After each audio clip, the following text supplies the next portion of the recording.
இது வேண்டுதல், நிச்சயதார்த்தம், கல்யாணம்னு நம்ம வாழ்வோட ஏதோ ஒரு கோவில் பின்னி பிணைஞ்சிருக்கும்.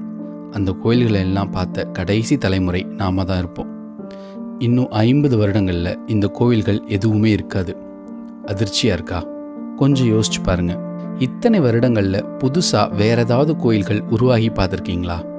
மாட்டீங்க. குறைந்தபட்சம் நம்ம உண்டியலில் போடுற காணிக்கையெல்லாம் எங்கே போகுதுனாவது யோசிச்சிருக்கீங்களா? இதெல்லாம் இந்து அறநிலையத்துறை கைக்கு போகுது. அரசாங்கம் நம் இந்து கோவில்களை மட்டும் அதன் கட்டுப்பாட்டில் வச்சிருக்கு. ஒரு அரசாங்கம் நம்மளோட கோவில்களை எடுத்து நடத்துறதுல என்ன பிரச்சனைன்னு கேட்குற ஒரு அப்பாவி இந்துக்கு தெரியல இது நமக்கு இழைக்கப்பட்டிருக்கிற அடிப்படை உரிமை மறுப்புன்னு. நம் நாடு மதசார்பற்ற நாடு அப்படின்னா அரசாங்கம் மதங்களை போதிக்கக்கூடாது, மதம் அரசாங்கத்தில் கலக்கக்கூடாது. இது மற்ற எல்லா மதங்களுக்கும் உண்மை.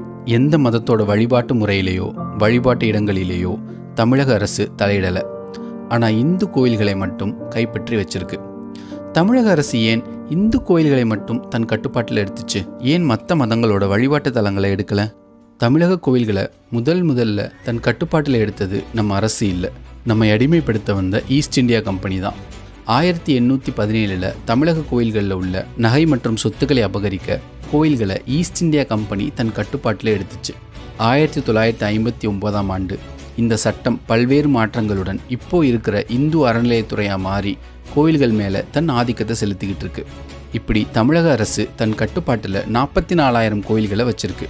சரி, தன் கட்டுப்பாட்டில் உள்ள கோயில்களையாக நல்லா பார்த்துக்கிறாங்களான்னு பார்த்தா அதுவும் இல்லை. 6 கால பூஜை நடக்க வேண்டிய இடத்துல ஒரு கால பூஜை கூட நடக்கிறதில்ல. ஏன்? பல கோயில்களில் ஒரு விளக்கு கூட எரியறதில்ல. இதெல்லாம் கேட்டால் இந்து அறநிலையத்துறை தன்னிடம் உள்ள 44,000 கோயில்களில் 34,000 கோயில்களுக்கு வருடத்திற்கு 10,000 ரூபாய்க்கு கீழே தான் வருமானம் வருதுன்னு சொல்லுது. அப்படின்னா தினமும் 27 ரூபாய் வருமானம். ஒரு பிச்சைக்காரனுக்கு கூட தினமும் குறைந்தபட்சம் 50 ரூபாய் கிடைக்கும். அதைவிட குறைந்த வருமானத்தை 34,000 கோயில்களுக்கு கணக்கு காட்டுது அரசு.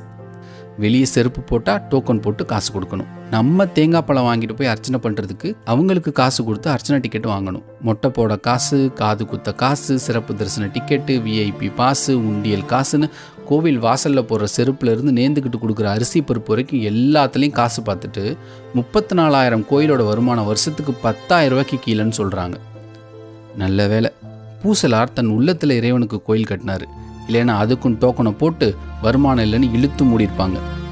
சரி, வெறும் கோயிலில் தான் காசு வரல, கோவில் சொத்தா நிலம் கடைகள்னு எல்லாம் இருக்குமே, அதில் வருதான்னு பார்த்தா 4,78,000 ஏக்கர் நிலங்களை இந்து அறநிலையத்துறை வச்சிருக்கு. எப்படி? 4,78,000 ஏக்கர் நிலங்கள். அதில் வருமானம் ஆண்டுக்கு வெறும் 58 கோடின்னு கணக்கு காட்டுது. 6,000 கோடி வருமானம் வர வேண்டிய இடத்துல வெறும்